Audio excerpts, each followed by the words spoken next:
So welcome again, everyone, to the webinar, Fighting Poverty, There's an App for That.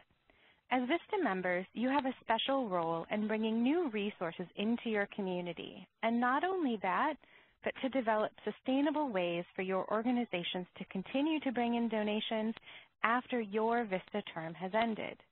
Today, we'll talk about a very innovative way to do something that many of you are doing already.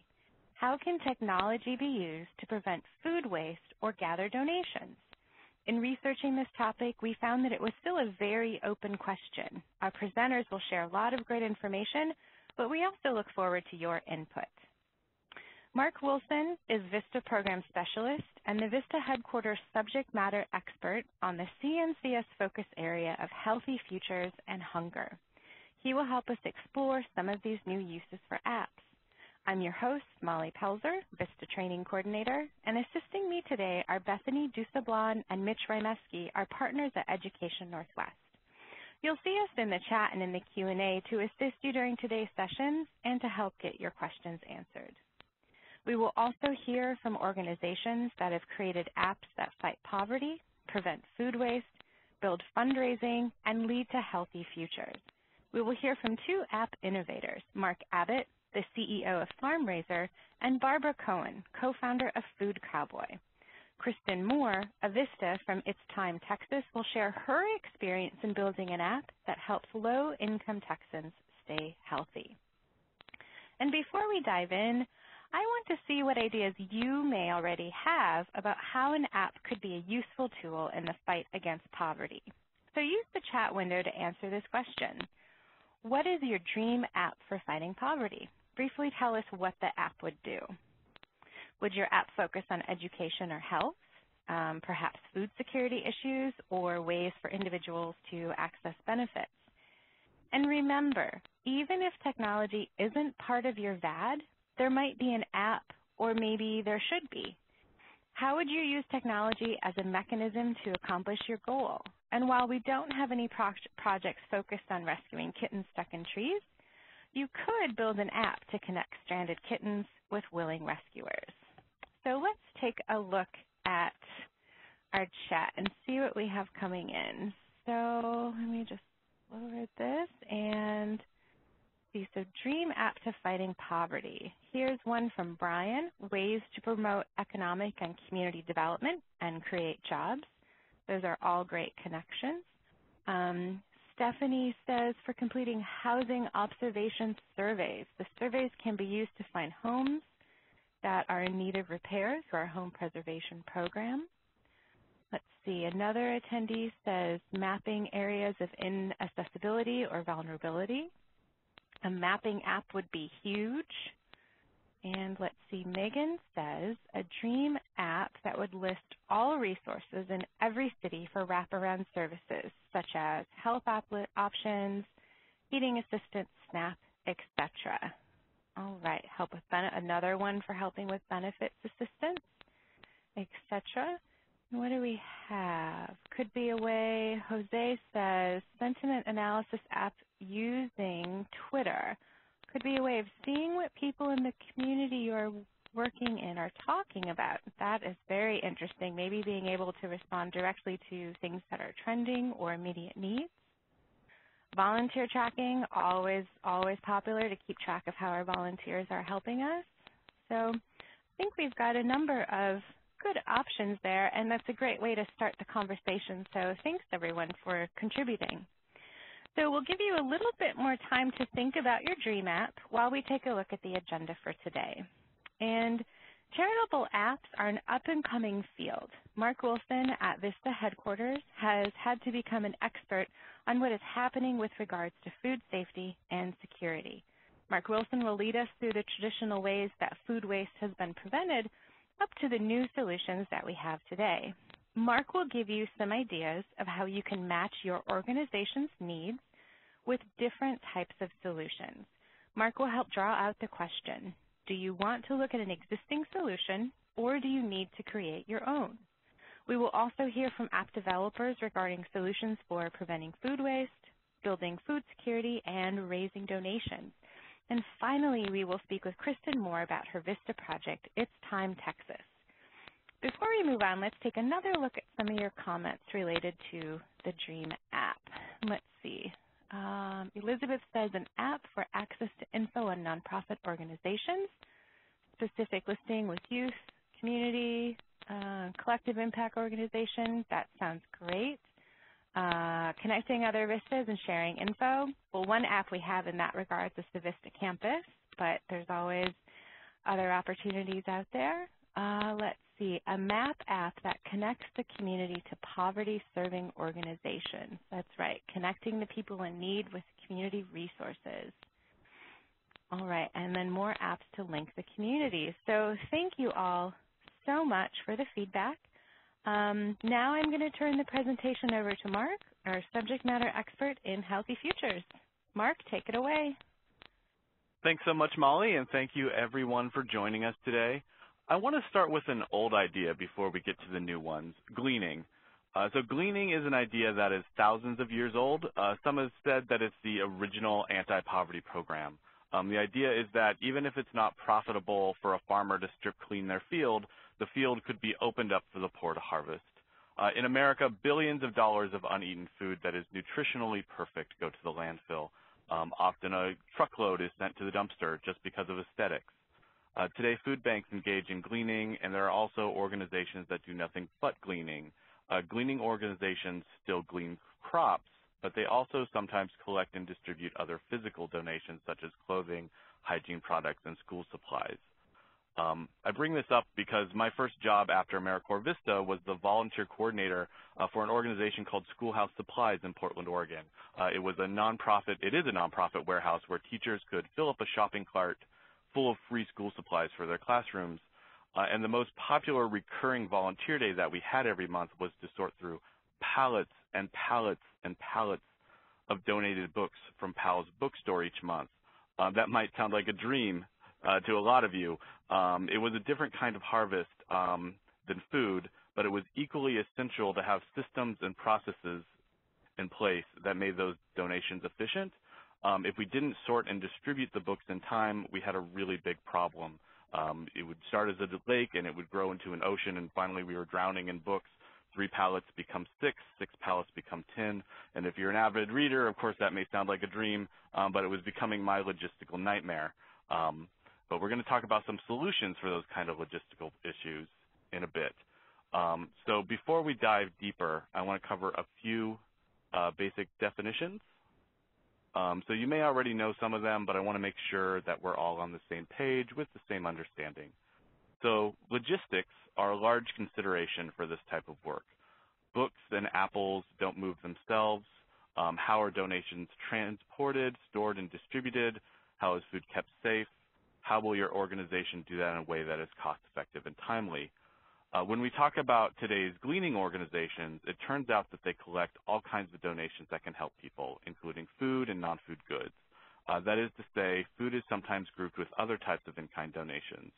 I'm sure that many of you are well familiar with in-kind. In-kind donations are physical donations from apricots to zebra-striped staplers. They're called in-kind to differentiate from cash donations in kind.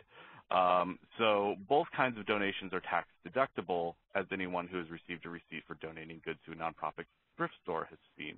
And so as Vistas, you're bringing things together that have never existed before, and we're going to talk about how technology can help you with that. So here are some other ideas that I want to plant. Crowdsourcing is the idea that you can lower the burden of completing a task by creating a system, often an online system that allows distant individuals to contribute towards a project's results. So it's one thing for us all to like a tweet or like a Facebook page to help an organization. It's something much more powerful to leverage those social media likes in a way that someone gets an alert maybe to know that on their route home, they're going to go by the bakery, and that bakery just happens to have some surplus bagels called Overbakes. And if you call your local bakery and ask if they have Overbaked each day, you might get a donation that way. But let's say I liked this, that I wanted to be a volunteer on this page. I get an alert that I'm going to actually pass by the bakery, and then I can pick those up and drop them off at the food bank without a lot of effort, extra effort on my part.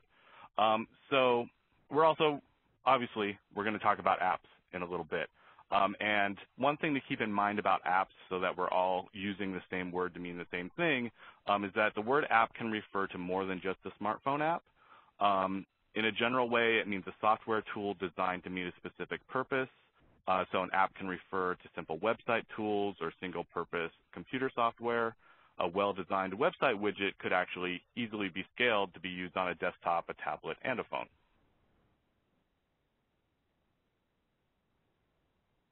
So we're going to hear soon from developers of existing apps. And I want to give an overview of how a software tool can be used to solve the problems of efficiency using the example of food going to waste. I was at Vista for 3 years. I did do some dumpster diving, but that's a little bit different. And we all know that as Vistas, we do have to make ends meet. We're not in it to make money or to think about profit. Businesses do have to make a profit. And it's sometimes cheaper and easier for a business to throw food in the dumpster because the dumpster is open 24 hours. It's open on holidays. It's open at 1 a.m. Your donation center probably isn't. So the store manager knows when trash collection will arrive. They know it's coming every day or every week, but they don't know when your nonprofit will arrive to pick up stuff. And storage costs money, and businesses are there to save money. So food that is nutritious but for whatever reason wouldn't be profitable, such as because of aesthetics, can often go to waste for that reason. So imagine a truck driver arrives at your local supermarket and all of that truck gets unloaded except for 3 pallets of apples that have brown spots. The store manager refuses to accept them. That's 120 cubic feet of apples. The truck driver can't keep carting them around. She needs an empty truck to accomplish her next pickup tomorrow. But what if there was an app that could give the truck driver all of the logistical information that she needs in order to make a donation possible instead of putting it in the trash? Where can she bring the apples that has climate-controlled storage, for instance, a loading dock, a donation manager that's willing to get up out of bed at 1 a.m.? We're going to hear later from an organization who has solved this problem with an app. One thing to keep in mind is apps aren't magic. They can't solve all of the barriers between getting resources, food, goods, donations from where it is to where it needs to be. That is, it can't solve all bottlenecks like the cost of gas or the fact that it's not always profitable to do the right thing. But there is something that apps can do almost magically.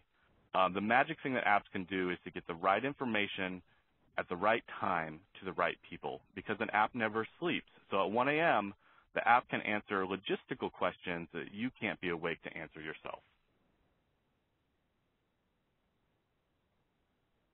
And another magic thing, you may all remember the idea of flash mobs. Somebody would post a Craigslist ad telling everyone to gather at such and such a point and, I don't know, bring water balloons and dress in tuxedos and start a water fight exactly at 12 noon.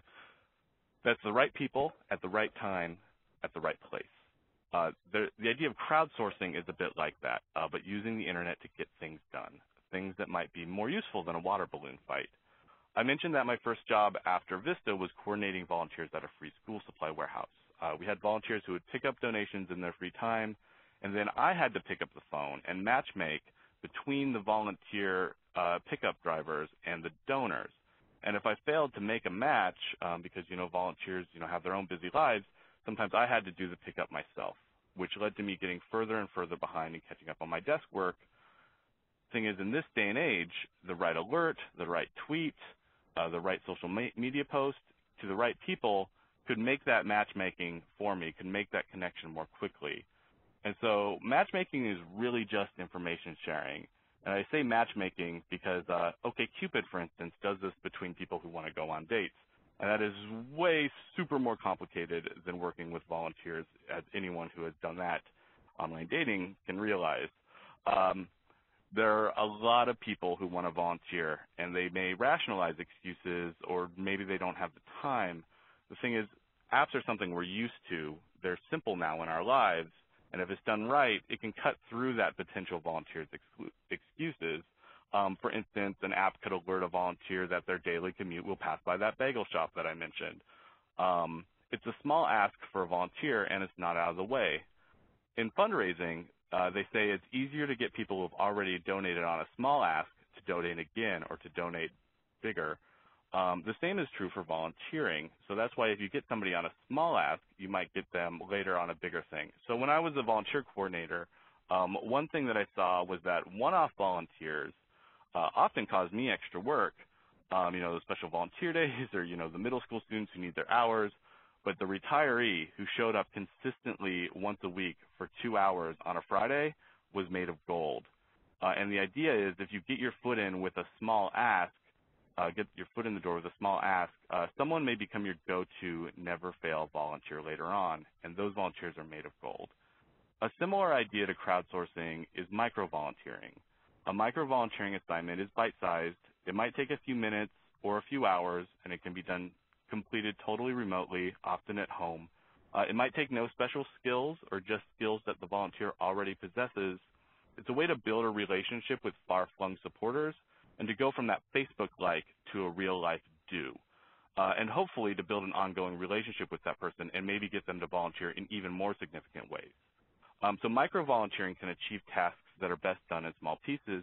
And, in fact, if you're looking for something to put on your to-do list, Micro-Volunteering Day is coming up on April 15th, and today might be a good day for you to start thinking about a micro-campaign to get the word out, to get micro-volunteers, and again, to connect them to your organization so that they go from something small to something big. And the reason I mention that is because micro-volunteering and crowdsourcing, when they're done wrong, has been called something called slacktivism. And like any project, the difference between making a difference and doing busy work is having a tangible outcome in mind, something actual, often physical, or an outcome or a goal that is reachable. What will exist that has never existed before? So we found some examples that create that tangible outcome.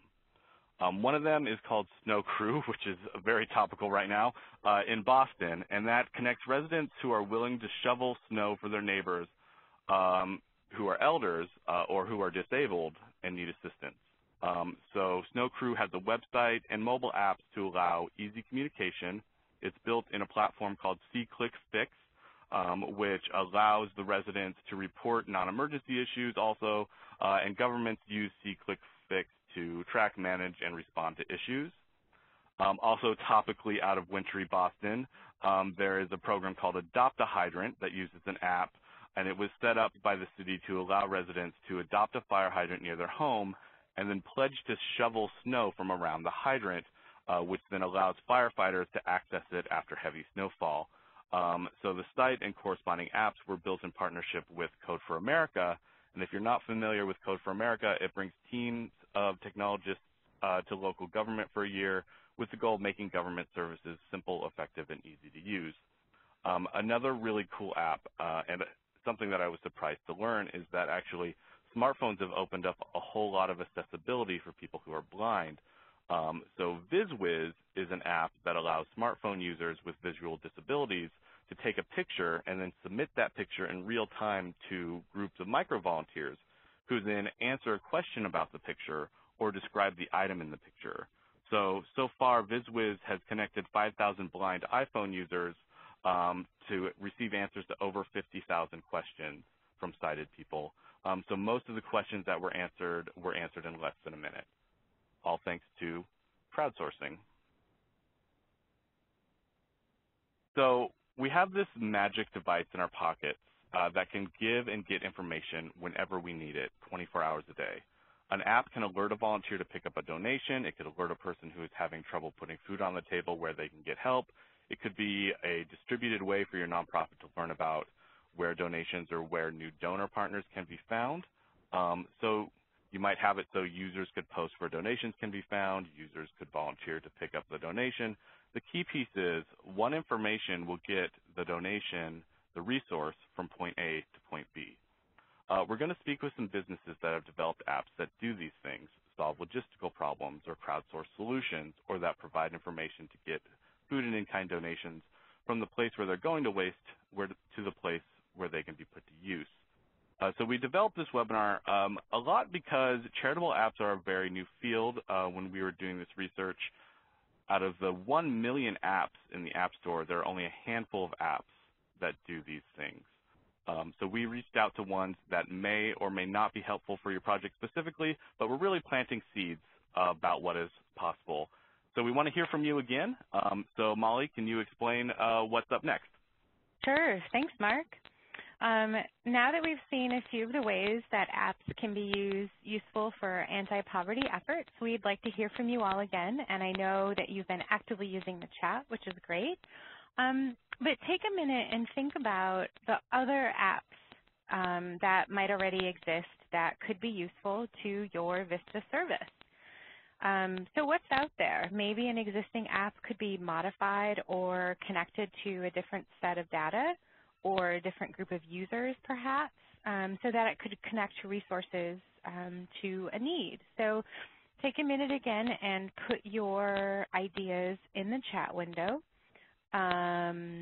Let's see, what existing apps are you aware of that could be useful for VISTA service? And it might be the case that we could just refocus or shift what a current app does. So think about maybe an app like Uber. Could it be modified to connect low-income seniors to volunteer drivers who would be able to take them for medical appointments? So that's one example. So what's out there that could just, if you pivoted it a little bit and changed the perspective, that could maybe help with our VISTA service? So Evan shared one called Philly Food Finder, which is great, definitely in the vein of today's presentation. Emily mentions Trello.com for delegation. Samantha shares GroupMe is a really good way for communicating with volunteers. Those are 3 great examples. Let's see if we have any others coming in. And remember just to put your recommendations into the chat, not the Q&A function. But I see Clifford has one about making the VISTA website into a phone app like Facebook. Let's see, Megan says Yellow Book could be adjusted to provide information about local services rather than points of interest. Anthony says Around Me would be useful if it included information on homeless shelters, soup kitchens, etc. That's great. Again, connecting needs and resources. Let's see. Candace says Meetup could be used for volunteers interested in service opportunities. That's a great way. Let's see. Jennifer says, since I'm working on the issue of obesity and hunger, I have been using apps from the Environmental Working Group. Food Scores offers all kinds of nutritional information, which is useful for discerning what are healthy food options. That's great. So let's see, that was a lot of good feedback. We have one more. Google Maps can be modified to create a community resource map. That would be great. I agree. Again, connecting needs and resources. Mark, that was pretty good feedback. I think I will send it back to you. Yeah, that was a really great group of information, and it looks like there's even more coming in. So with all these great solutions, another question that pops up is, can you make your own app? This is a big question. This could easily be an entire year's work in and of itself, and we would certainly need another webinar to get you started on making an app. But just for kicks, let's boil this down to a couple other important questions. So apps work best when they do one thing and do it really well, when they do one thing flawlessly. So what is the one thing you need to do? And can it only be solved with an app, or is there a simpler technological solution? And then, of course, you want to know who your users are. How will you make it easy for them and make them want to keep using the app? Because I think we've all downloaded an app and then never touched it ever again. But then, are your users coming from your community of supporters and private donors? Are your users the same audience as your Facebook page? Do you have internal users within your organization? Or are the users actually from the low-income community? One thing that I think a lot of you probably already know is smartphones are no longer a luxury good. And in fact, many surveys have shown that low-income people take advantage of new phone deals for better or for worse. but they choose to use a smartphone instead of a desktop or laptop computer because the barrier to entry is lower for a smartphone. A lot of us have sat in meetings where people wanted to do the newest, coolest thing for the sake of doing the newest, coolest thing. So that is a danger if you start talking about something like apps, because making an app is not a PR project. In order for people to keep coming back to your app, it really has to be useful for them. It has to connect them to something that they might not have another way to do. So as Vistas, your job is to create things that have never existed before in your communities. So since creating an app from scratch is a major project, you may only be around to plant the seed, especially if it's not in your bag right now. So not many nonprofits are able to do something like this in-house, so do-it-yourself is not likely an option necessarily. There is software that actually have apps that can be what they say is skinned. So that is to say, if you have an existing piece of software, such as database software that can be used externally, you can also then modify it with your organization's logo and custom menus a lot of the time. So part of your planning stage where you're talking about an app is to determine if you have something existing that can be modified. An existing resource that would be if you have existing software or an existing contract with a contractor that can set you up with an app without totally starting from scratch. The other strategy would be to fundraise, to contract out, or hire a programmer. So this could be a mini capital fundraising campaign, for instance, or you could apply for a grant from a foundation. One thing to keep in mind is professional programmers and designers are often very willing to do this type of pro bono work, but sometimes they can be hesitant because it does cut into their time for their business, or there may be someone who wants to put another bullet point on their resume, so that could be a plus, such as a student. Or maybe you have somebody who's already well involved with your organization who is skilled in IT and might be able to point you in the right direction in something like this. But it really is figuring out what resources currently exist in the planning phase for something that's this huge. Also, keep in mind there are highly skilled amateurs in the open source community who make free charitable software. And earlier we mentioned a project that was made by Code for America. But one thing to keep in mind as you're thinking of what's possible with your existing resources or whether you need to branch out and do something from scratch, one key point is to always keep in mind that usability and security are really important, and they can be forgotten about in the excitement around something like creating an app. But you never want to compromise usability or security. It's like the Hippocratic Oath, first do no harm, because you wouldn't ever want to lose your most valuable asset, which are the volunteers and donors and community members and their loyalty, because I think we've all been frustrated and furrowed our brows with a software glitch, and you wouldn't want to make somebody so upset that they are less likely to work with you in other ways, which is all to say, no app is better than a bad app almost every time. So you want to make sure that when you're doing something like this, you're doing it right. So now we'd like to present some of the app developers who have ventured into this field of charitable apps for food and in-kind donations. We have Barbara Cohen from Food Cowboy and Mark Abbott from FarmRaiser to speak today and then answer your questions right after their presentations. We do want to say that the Corporation for National Community Service does not endorse any of the services that we're talking about today. We're hoping to present to you a field of what is possible because there is a lot of cool stuff going on, and it's still a wide open field for the use of this technology. So each of these apps do fill a slightly different role, and we hope that you see something that sparks further exploration for you.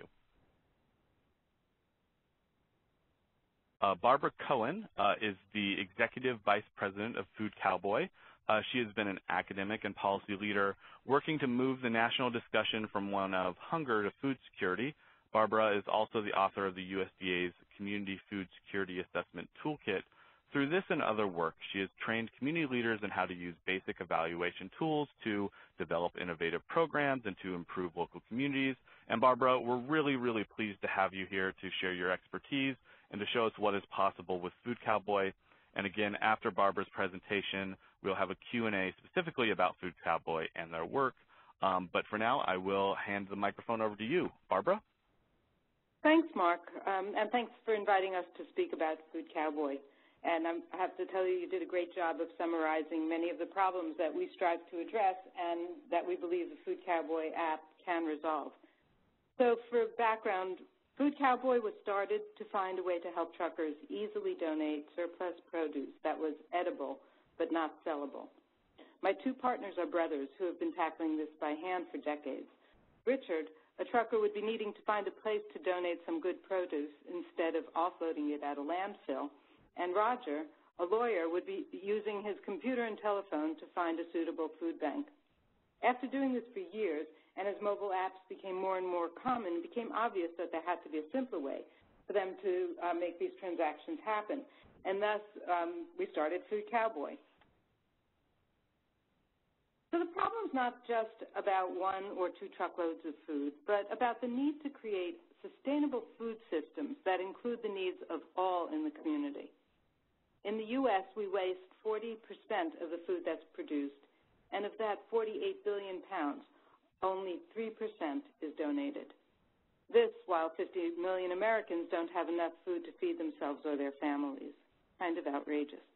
At the same time, the cost to dispose of food waste keeps rising. There are new regulations making it more difficult to dump food in a landfill, and composters that accept food products are still relatively scarce. The use of mobile technology can help us reframe our food systems, especially when it comes to meeting the needs of the poor. It fills a technology gap between food suppliers with sophisticated technology and communication systems and local food programs who use outdated technology and communication systems. Now we rely on national chains to donate mostly processed and packaged foods to food banks.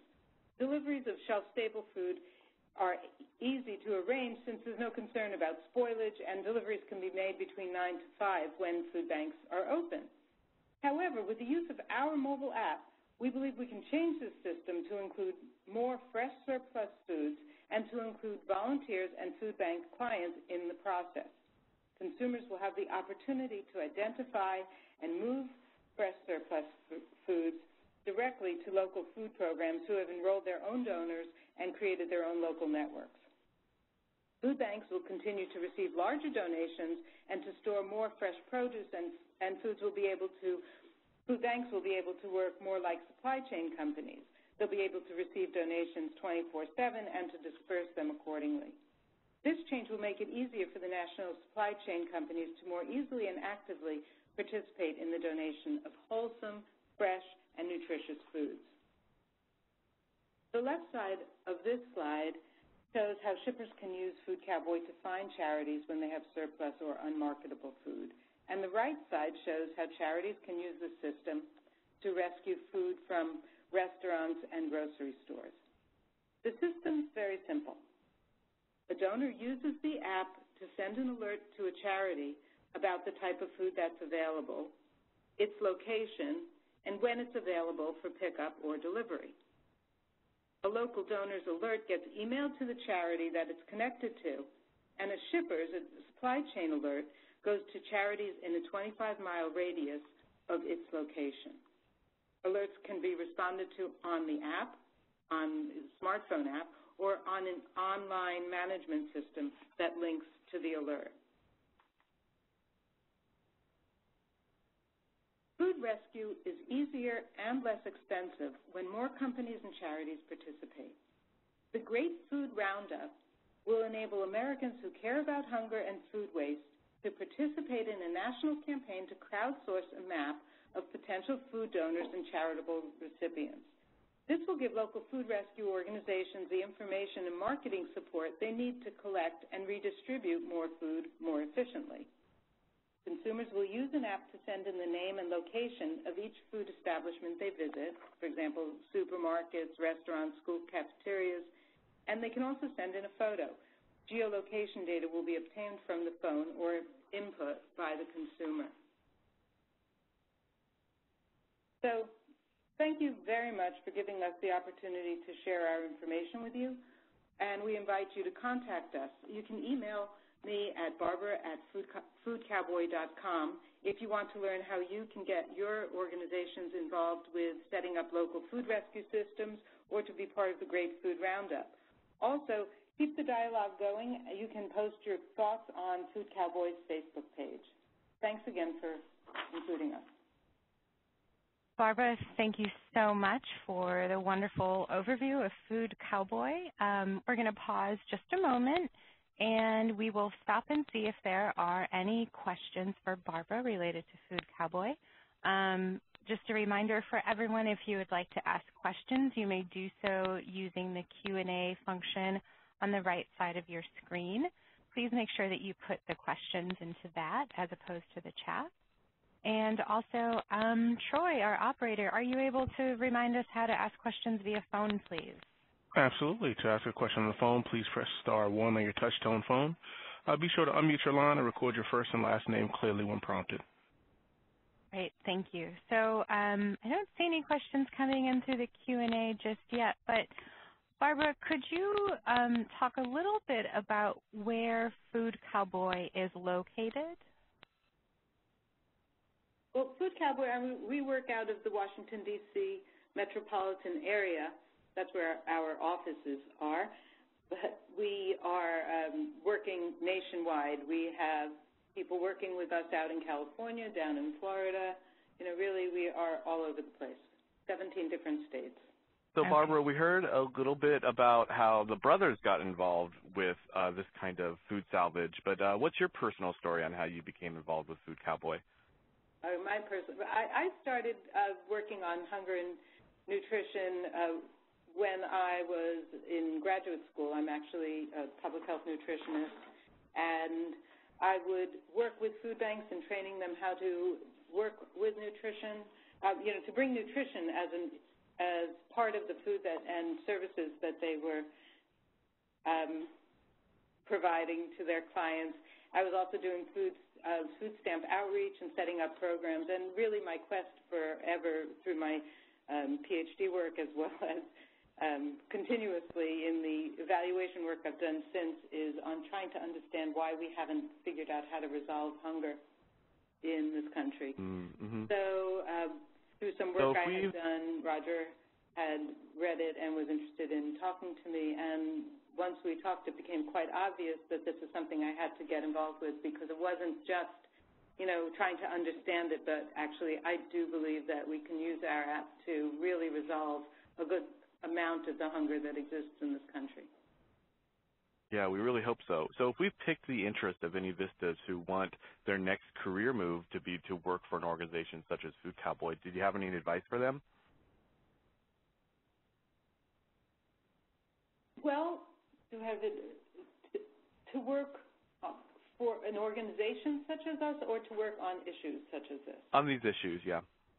I mean, one thing is there are lots of different ways of looking at hunger. One can look at it, from the nonprofit perspective of what you can do to set up it, and to work within the nonprofit arena for addressing the issue, but really understanding both the business aspect and the nutrition aspect of hunger really makes a difference in the way that you approach it.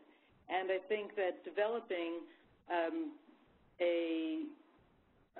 expertise in either of those fields and bringing it to the topic would be a great way to add something new to what's happening. How you can get involved, there are organizations all over who are doing everything from nonprofits who are running programs to address issues of hunger. There are community councils that are food councils that are addressing it. There are businesses like ours that are looking at it. There's evaluation processes. I mean, you can go in so many different directions. Great. Before we move on to another question, I'd like to just check in with Troy to see if we have any questions queued via the phone. I'm showing no questions in queue at this time. Okay, great. Well, I think we'll take one more question while we still have you, Barbara. And Jose would like to know, what were your main obstacles in implementing this system? Well, one of the things I was listening to Mark describe, development of an app, is one thing is to know that, developing an app is way more complex than you think it is. And we knew it was complex, and it's way, way more complex than we knew it was. So that's one thing. The other thing is that you have to recognize who you're working with. So, we're coming in as a business solution, and we're working with nonprofits, and we love that because in a way our heads are in a nonprofit. And you need to make sure that you approach people in the way that they're willing to hear you.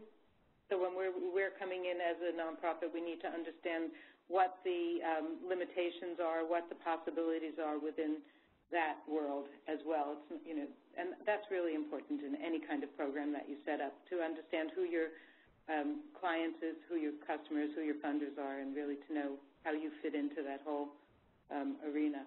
And really what we need is more people like yourselves who are interested in acting on a problem, not just thinking about it or talking about it. Great. Thank you so much, Barbara. We are so excited about Food Cowboy, and one of our participants even said, thank you so much for letting us know about Food Cowboy. So, Mark, I will turn it back to you so you can present the other Mark. Thank you, and thank you, Barbara. That was a great presentation, and I'm glad that there's a lot of excitement for using these tools. And so I'm going to introduce Mark Abbott. When AmeriCorps was founded in 1994, Mark Abbott was a founding team member of the group that helped form AmeriCorps. He's also a past chief of staff at the Corporation for National and Community Service. So welcome back, Mark, and it goes without saying that Mark is a nationally recognized expert in service learning and civic engagement. He's an experienced grant-making executive and an entrepreneur with startup experience in the nonprofit and for-profit sectors. We're going to hear a little bit about that right now. So, Mark, thank you so much for sharing your time with us today, and I will pass the presentation over to you. Thank you very much, Mark, for the kind words. It's great to be here. Great to be back with my Vista friends. I've spent many years at the corporation and loved every moment of that time. I was actually a Corps member back in the day in California before there was any kind of AmeriCorps, and so I've got some practical experience working in communities as well. So Farm Raiser is what we're going to talk about today, and I'm going to go quickly in case you all have questions. But here at Farm Raiser, we're working to reinvent school fundraising and the product fundraising industry as whole by having kids become ambassadors for selling healthy local products. And we're doing this with using smart technology and some good community organizing principles. Right now, we're the only online app that connects student-led fundraisers with local farmers and food artisans and food entrepreneurs. We're kind of like Etsy meets CrowdRise. So students working with farm raisers become ambassadors for eating healthy and eating local. We have them deliver important health messages and nutrition facts about the food they're selling to their community while they're raising money for things that are important for them or their school. So in essence, we took a set of really terrible practices around selling candy and cookie dough and pizza kits, gift wrapping paper, and said, let's see if we can substitute all those activities that every school does with something that is healthy and different and novel in a way that will support the local community as well. So far, we're about a year and a half old, and we've done about $100,000 worth of fundraising through 50 campaigns, 1,500 students, and 2,500 customers that have tried these products that we've sourced from local farms and food artisans and orchards in Michigan and Washington State. That's where we started. And so far, people love using the platform and our services because it's simple and a win for everybody involved. Our value proposition is 4 parts. Schools and organizations get a very cost-effective way to raise money for their causes. Students get engaged in fun, mission-driven sales. Kids love to sell. My kids love to sell stuff. That's how we came up with this idea. But we also know that kids like to be engaged, and just being a salesman really isn't enough anymore. So as a service learning person, I look for ways that we might have our kids interacting differently with their community when they have to go out and sell things. And that's how we came up with Farm Raiser. For the farmers and artisans, we have become an important channel for new sales. And so if you're a small person in an inner city and you're making salsa, small business, or you've got a really good idea for growing some organic vegetables in an urban garden or otherwise, but you don't have a way to sell it easily, not always sufficient to go to the farmers markets, we can be the channel for you to sell a lot of product quickly. And then finally, at the end, we have our customers and supporters. Rather than getting inundated with candy and cookie dough, our folks get these really wholesome, healthy products that are grown by people oftentimes they know or know of in their own community. And the prices are value price, so that you get a good deal and you know you're supporting a good cause. The process from start to finish is made simple as possible for everyone involved. You register on our website. After you've registered as an organization, you can select the products that are available locally. And then you have your students come in, and we've created some mobile apps for the students to sell, so they can sell face-to-face, which is how most of this gets done, or via the web and social media. And face-to-face is fun and interesting, and the app is gamified, so there's quizzes and things they can take on there to learn more about learn more facts about what it is they're selling. They get points for things they sell, which can be redeemed for badges and prizes. Once the sales period is over, the students help get everything organized on fulfillment day. The vendors bring everything to the school, the kids organize it, and it goes out with them and their parents at the end of the day for distribution. And because we use volunteers and because we use kids and because we source our goods so close to where the schools and causes are, we're able to keep 90% of what's raised in the community split between the farmer and the food artisan and the school or the cause that raised the money. And Farmraiser takes 10% for our efforts. This is a quick snapshot of what the app looks like and the new website. We're rolling out the next version of this. We iterate as often as we can, but the next major version of the website and applications is due out in about 3 weeks. So we're hustling right now. But on the left-hand side of the page, you can see the mobile app. It has the different products that are available. Sorry about that. My other phone was ringing. And then in the middle of the page, you see that there is the actual website page, which sets the goal for the organization, how much money they want to raise. And then there's an online store that you can buy from your web, or the kids can scroll through with their mobile app and show you the things that are available and take your order. They take cash, check, and credit card. The whole website is designed to be COPPA certified, so any age kid from a kindergartner all the way up through high school can use the platform and sell with their parents' permission. And so let's see. So our causes and the products we sell, we use this everywhere. You know, some of the popular entrepreneurs clubs, PTAs, garden clubs, for field trips, nonprofit organizations, bands in schools. Just you think of the cause, and they've tried to raise money through other ways. We've done those in the course of the last 50 campaigns we managed. And we can sell anything as long as it doesn't have added sugar and it's made or grown as close as possible to the school. We do things like coffee and tea because not every community has a coffee roaster, so we have anchor vendors that are statewide for those kinds of products. One of the biggest things that beauty about Farmraiser is our ability to feature the things that are made in each community. And so what you'll see on our platform is a story about the farmers, a story about the cause, and then really nice displays of merchandise. We take a lot of time to curate very carefully what's available and then what the school chooses or the cause chooses to sell.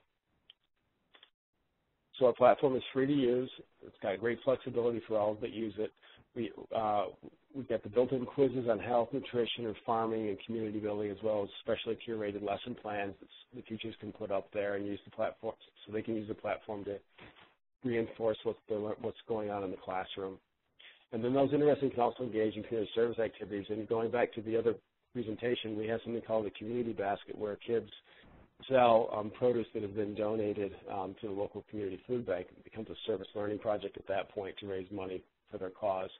And we actually do work with gleaners because the money that the kids raise, part of that can be used to help support gleaning efforts and buy commodity food, which would otherwise go to waste.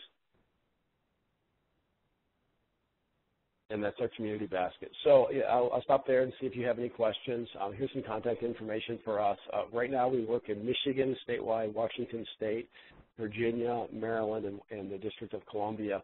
But we run campaigns across the country, and with the right volunteers, we can do a campaign anywhere. So we just did a campaign in a very rural town in Idaho and sold $15,000 worth of root vegetables and soup kits. It was the middle of the winter, and we had the stuff that was from local farms that was in cold storage, and the kids made these packets and then went out in a week's time, sold $15,000 worth of products, and really caught everybody's attention because that was money that was generated for local businesses and for a good cause that otherwise wouldn't have been there. That's the kind of success story we like to see. So if you're a Vista somewhere and you're working in a school or you're working with a club and somehow working on nutrition or health or gardening or sustainable agriculture or local business development, and you want to get your kids engaged in something that's fun and instructive, you can come on our platform. They can sign up. And if I know you're a Vista and you tell me that, we'll make a campaign happen wherever you are, regardless of your state. And we'll help you find some local products to put in the marketplace. So with that, I'll stop and see if you have any questions. Great. Thanks, thank you so much, Mark. And that's a big thank you for helping out our Vista members. Let's see, so it's Q&A time again. If you would like to ask Mark any questions about FarmRaiser, please do so by asking them via the Q&A function on the lower right hand of your screen. And the operator will go ahead and see if there's any questions on the phone again. Currently, I'm showing no questions, but once again, if you have any questions on the phone, please press *1 and record your first and last name clearly when prompted. Okay. Thanks, Troy. So, Mark, we have a question from Elizabeth, and she would like to know, are there growers or farmers participating in most states? Right. It's a great question. Right. We sign those growers up individually. So we've only been focusing on growers in the states of Michigan, Washington, Virginia, and Maryland. But we get inquiries all the time. And anytime someone asks us if they can come on our platform, we say yes. So if you give me the name of your state, I can see if we've got anyone in there. And then we can also find folks. We sign up vendors very quickly. It usually only takes a phone call, and because everyone's very willing to put products into our marketplace. Mm-hmm. Great. Another question from Brian is, and this is a big one, could this app be used for community or economic development? I think, yes, absolutely. When you think about what we're actually doing, when you have small entrepreneurs and vendors and folks that are making or growing something, and that is these local food economies are springing up everywhere and growing robustly. They have a lot of products but not a lot of markets. It's very difficult to get into grocery stores, for example. So as a direct-to-consumer, which is the largest growing segment in the food industry, our app and using kids to help is an amazing way to create local economic development. Because what we do is once the kids have sold items, and say it's like you're an artisan that's making a salsa or a hot sauce, and we've got 100 kids in our sale, and every kid sells 4 units. We just sold 400 units or 12 or 15 cases worth of hot sauce, and we know exactly who the customers are because we've collected that information. We'll turn around and we'll give that to the vendor. So that hot sauce guy now has 400 new email addresses and contact names for people that he knows have actually tried his sauce, and they tried it because they were donating to the school. So he's free to contact them. There's some limits around that, but he can contact them and offer to have continued sales with them if they'd like to buy more. And so in that way, we're really, part of our triple bottom line is pushing local economic development goals and getting as much more new economic activity into an area as possible, using people from the community to support those businesses. Okay. I want to check in with Troy. Troy, do we have any questions queued via the phone lines? I'm still showing no questions at this time. All right. Well, there's one more that we should have time to get to. Patricia would like to know about community gardens. Is it possible for community gardens to be involved in this as well? Yes, it is. And we actually have several community gardens on our platform right now, and about, I think there's 26 more coming in the spring. And what these gardens have done is they've set up small kiosks once a week where they sell some of the things they've grown. So in addition to their market selling what they've grown, we add additional products to those markets for them from bigger growers that are doing this for a living. And that way the kids can go out with their apps and talk to their friends and neighbors and say, come to the school, we've got these items, and you can pre-order your item right here with me right now. You can pay for it and pick it up when you come to the market. And so the community gardens that may or may not have a lot of produce to sell but need to raise money to make the garden work better can hold these pop-up markets and use our technology to make them work. And so there's a lot of flexibility in the platform and how we use it, and we built it that way intentionally. And so on a kind of case-by-case basis, we can look at anyone's needs and try to figure out the best way to use the tool. Some people just use the web version of our tool. They have a good, robust mailing list in the community of folks they know support, in this case, the garden, and they can go out and say, hey, buy this product and support our community garden, or just do a cash donation and support our garden. You know, you can use the platform in different ways. Okay. And Ruth has a technical logistical question. How are the products actually delivered to the customers? That's a great question. It is, in fact, the bane of our existence, but we have figured it out. So every vendor that signs in and is logged in with us has kind of 3 options for delivery, and they tell us what their preference is. About a third of our vendors will deliver directly to the school themselves, so they take care of it. Remember, they're all really close, so it's not hard to do.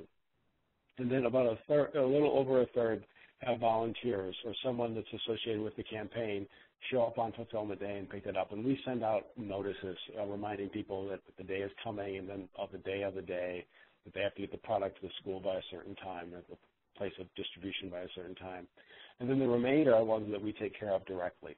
So we use contract staff on fulfillment days to make sure that we get all the products there, it's sorted and organized with the school. Some schools like to make the actual organization of all the bags a student activity, and it's a lot of fun and it's a learning opportunity. Others would prefer that it just be done for them. It can happen either way. Obviously, the latter is a little more expensive, but either is possible.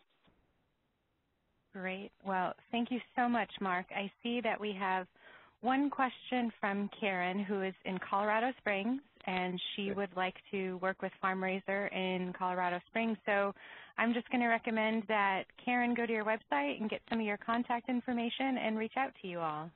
There is a page on. We have a placeholder website up, as the new platform will be out, like I said, in about 2 to 3 weeks.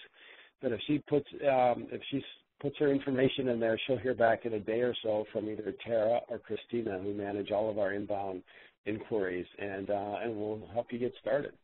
That would be fabulous. Excellent. Well, thank you so much.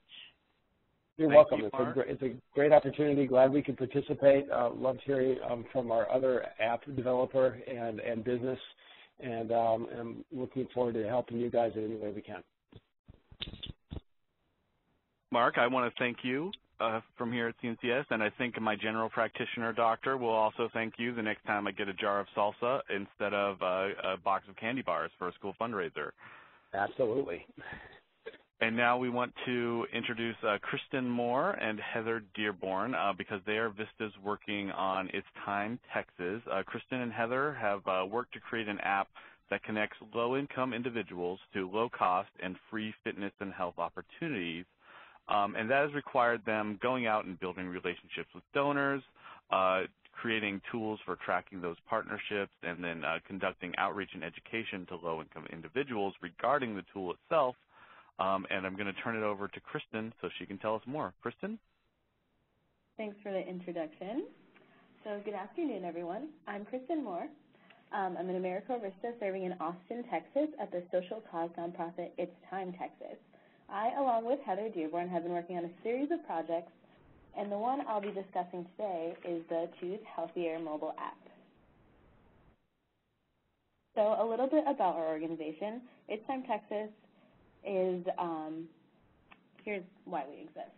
As many are aware, unhealthy is the new norm. Preventable chronic diseases are at an all-time high due to unhealthy lifestyles.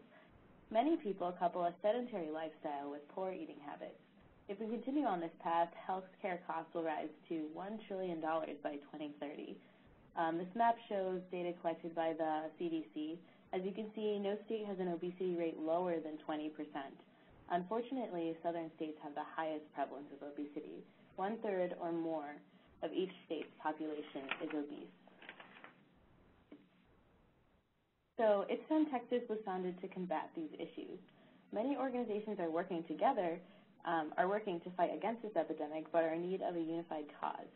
It's Time Texas fosters collaboration between these organizations and works to multiply individual and organizational efforts to make the most impact. We provide a variety of free resources to connect people with the tools they need to live a healthy lifestyle. It's Time Texas is a first-of-its-kind cause that empowers people to lead healthier lives and to build healthier communities. To put it simply, to make healthy easier. We do this by implementing a number of programs, events, and initiatives and collaborating with other health-focused organizations across Texas. We put special emphasis on using innovative ways to further our cause. The Choose Healthier app is the perfect example of how we synthesize technology, social media, and partnerships within the community to make an impact on health.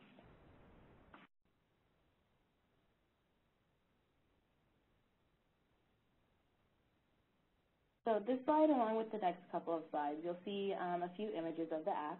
As you can see, we've tailored it to be eye-catching, sleek, and modern to appeal to those who are looking for healthy opportunities and services. It has been designed to help folks specifically in Central Texas to find hyper-localized healthy opportunities.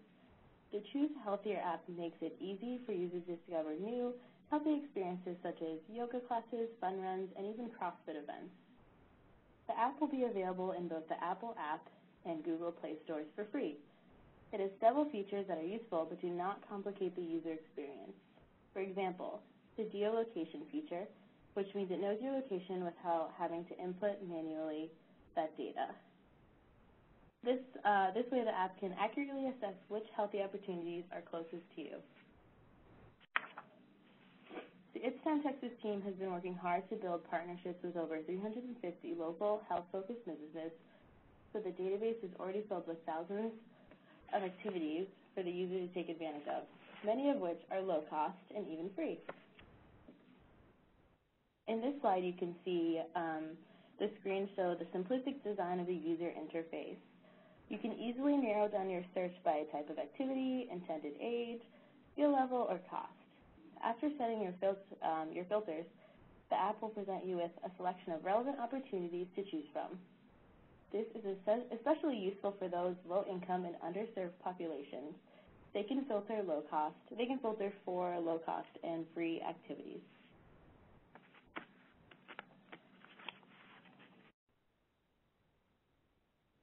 You can see when you find an event you're interested in, just tap it and all the information you need will come up. There's a description of the event, the location with a map, the contact information of the business, skill level, the website, and the cost.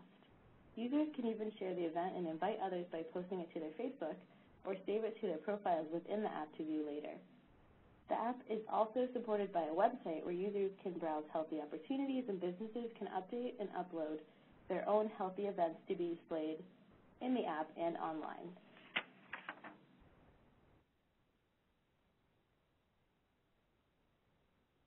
Now that you're familiar with this amazing tool, you may be asking, how does it build capacity as a VISTA?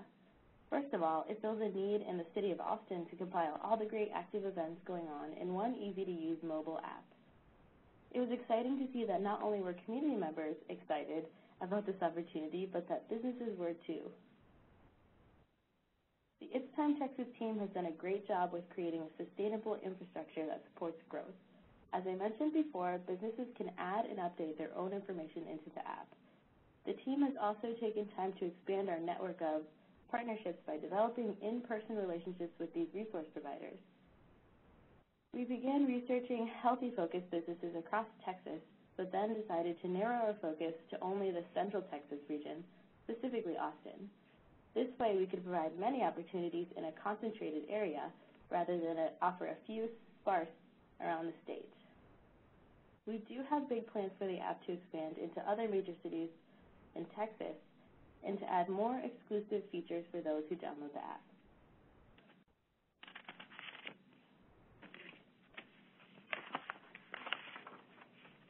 As you can see, this app definitely has room to grow. Taking that into consideration, we want the most people to be able to utilize the information offered, including those who do not have smartphones. So So we've complemented the app with the Choose Healthier Coach hotline. This coach hotline is a service developed and run by It's Time Texas in partnership with United Way for Greater Austin and the University of Texas School of Public Health. Callers can call into this hotline and a real coach will recommend healthy opportunities based on information that is available in the app. United Way for Greater Austin already manages a 211 call center, which provides information on resources for low-income and underserved populations. It's Time Texas is able to leverage this resource to implement a coaching hotline where people can receive even more information on nutrition, physical activities, and all the opportunities in their area to put that knowledge into action.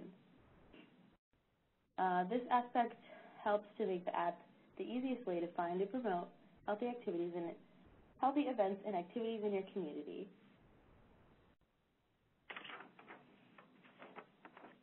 All that being said, the app is set to launch by the end of February, and we have big plans for its expansion into other areas of Texas. For the latest updates, please like and follow us on Facebook, Twitter, and Instagram.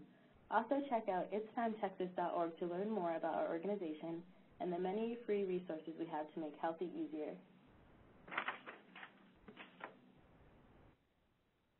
Thanks for listening. Kristen, thank you so much. I'm going to ask you to just hang on for one moment. I'm going to explain our evaluation, and then we will go into a Q&A session. We will open it up to questions in just a moment. So there is an evaluation poll or form that appeared on the right side of your screen. We really hope that you are able to give us some feedback on this session because we value your input. We're here for the VISTAs to make sure that you have successful years of service, and you also give us ideas for what other topics you would like to see. So make sure that you complete that evaluation and poll. And now it's time to get back to questions. So if you're connected by phone, make sure that you are unmuted. You can dial *1. And you can also, again, just a reminder, you can ask questions via the Q&A function. Make sure that you're entering your questions in the Q&A portion and not the chat portion. So we will wait for just one moment, and I will check with Troy to see if we have any questions on the phone. I'm still showing no questions at this time. Okay. All Kristen, right. I have a question for you. When we were doing the research for this presentation, I did a search of every VAD at the time, which was several months ago, of all 6,000 VISTAs, and very few came up with the word app in them. And I'm wondering, what was it like kind of doing your on-site orientation training and getting started at an organization that was doing something this innovative? And what spoke to you about the position, and what was it like getting started? There are a lot of projects at It's Time Texas, and the fact that they're working on something as innovative as an app definitely drew me to want to apply and accept my position here. When I first started, the app was not close to being launched. They were gathering content for the app. So me and Heather were doing a lot of database building and trying to make relationships with the resource providers. It's since grown into like its own department now, months later. But at first I felt like a little overwhelmed because I'm not the type of person to like cold call people or just like want to send emails to people and say like, hey, we're doing this awesome free thing, you should jump on board.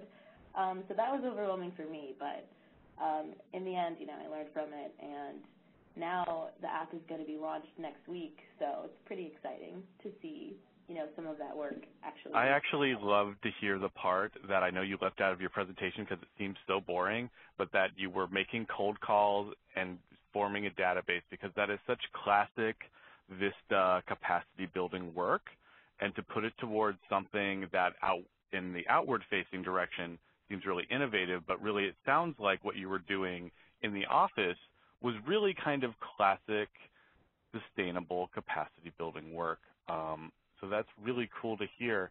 And do you think It's Time Texas, you said there's other pieces that they're working on. What's the next step for that? For the app, like the other features, I know in the future they want to integrate a deals program, so it's kind of like you pay to unlock getting special deals through your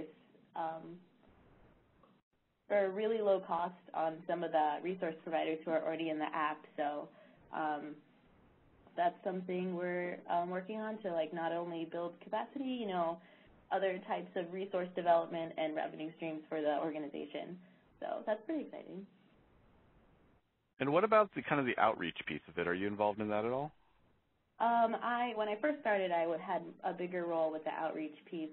I did like writing a business plan for it that just some ideas of how we can reach certain groups like college students who may want to use some of the activities in the app, or looking at like the hardest part was getting businesses to get on board with partnering with our nonprofit. So just working on, you know, thinking of ways that it would be a mutually beneficial relationship. Kristen, we have a question from William, and he would like to know, are there any plans to expand the app to other states or simply have the information available for others to create a similar app for their organization? William continues, I can see this app being useful for a number of us in other areas of the country.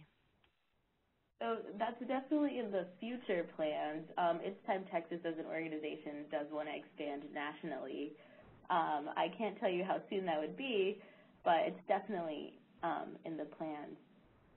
We were fortunate enough to work with a development company to make the app, so I'm not sure about the logistics and a lot of the operational things that go on behind the scenes or in the development section of creating an app. But if you want to like check out the ChooseHealthier.org website, there's information there. Great. I'm going to go back to Troy and see if we have any questions on the phone. I'm still showing no questions at this time. Okay. All right. Well, let's see. And Jose would like to know, Kristen, will the app be available in multiple languages? We're currently working with translators and other organizations to get the app in multiple languages, but when it's going to be first released next week, it'll be in English. And Kristen, you mentioned that there's a hotline connected to the app. Is there multilingual support on the hotline? Yes. We currently offer the coaches. We have coaches who are fluent in English and Spanish. So that database has information not only for Austin, but all around Texas. So pretty well established by the United Way. Great. Let's see. Do we have any other questions? Mark, is there anything else you would like to ask? That idea of the nutrition and health coaches is really intriguing to me because what I see is sometimes it's hard to get people to volunteer, but giving them a title like that is really powerful. And I'm wondering, Kristen, have you had any, did you touch at all on that piece at all? And are they volunteers who are acting as coaches, or do you know how the coaches came to be? Yeah, so we had one coach that we hired. She's not a volunteer. She's a full-time It's Time Texas employee. And then we have multiple other coaches who are basically her support, and they work under the United Way. But the coaching aspect of it is supposed to be a very personalized experience. So we're looking to expand to have it maybe integrated with an internship. So that may be something we have to integrate in the future. Or perhaps reaching out to college students who are studying health and nutrition. Yes. We do recruit public health students specifically to help with things like that. And I know we have currently have a grad student working with our coach. So, Kristen, do you use the app, or do any Vistas use the app? It's not available yet. It's available next week, okay. But I definitely will be downloading it because I live in Austin and I love free and cheap opportunities to have fun. So I'm definitely going to be promoting it through like the Vista network here in Austin, and I know I'll be able to use it just looking through the database manually now. Kristen, we have another question. Can you talk a little bit about how the project is funded? The question is related to the sustainability of the project, both the financial stability and the staff needed to ensure everything continues. So this project is funded by mainly private foundations, private organizations. So we do kind of have this like very strict milestones we have to meet to please our business partners, basically. So one component I talked about was adding the paywall feature of the app. That's kind of one revenue stream that will help with sustainability. And I also mentioned when I started, it was just basically me and Heather and our supervisor working on this, and now it's expanded to a team of like 4 completely new hires. So we have the resources. Most of the funding from our organization comes from federal sources, but we're not allowed to make things that basically create revenue streams through those grants. It's kind of complicated. But basically, private funders who believe us and trust and are passionate about health like we are. Great. Well, thank you so much. It's always good for our VISTA members to hear from a fellow VISTA, and best wishes and good luck for when the app launches next week. I'm sure it'll be a huge success. And Kristen, it sounds like you're getting some experience in the overlapping grant requirements that are, I think probably a lot of VISTAs out there have experience with. I once had a timesheet at my job right after VISTA that looked like a Sudoku puzzle because of all the overlapping grants. So it sounds like you've had some experience with that and you're managing it very well. Well, thank you all, everyone, again, for joining us today. Remember to please submit your feedback via the poll that is open on the right side of your screen. And I want to ask that you all join us for an upcoming webinar dedicated to managing and influencing up so you can learn how to develop or craft a more productive working and communication style. This session will cover topics related to working better with your supervisor, other staff members, stakeholders, volunteers, community groups, etc. And this is a skill that you will likely need now and in your future, regardless of your career path. On February 25th, also 1 week from today, join us in person or virtually for AmeriCorps Vista's 50th Anniversary National Solutions Summit. The National Solutions Summit salutes AmeriCorps Vista's legacy of strengthening communities and creating opportunities that lift individuals out of poverty. This event features a retrospective look at Vista's achievements through the voices of those who have served and been served, and spotlights the innovative solutions and ideas of tomorrow through social entrepreneurs, thought leaders, policymakers, and grassroots agents of change. For more information and to register for live stream, please visit americorps.gov/Vista50, and also check the Webinars for Vista page on the Vista campus to register for this webinar and other upcoming learning opportunities. We hope to see you all again soon, and thank you for joining us.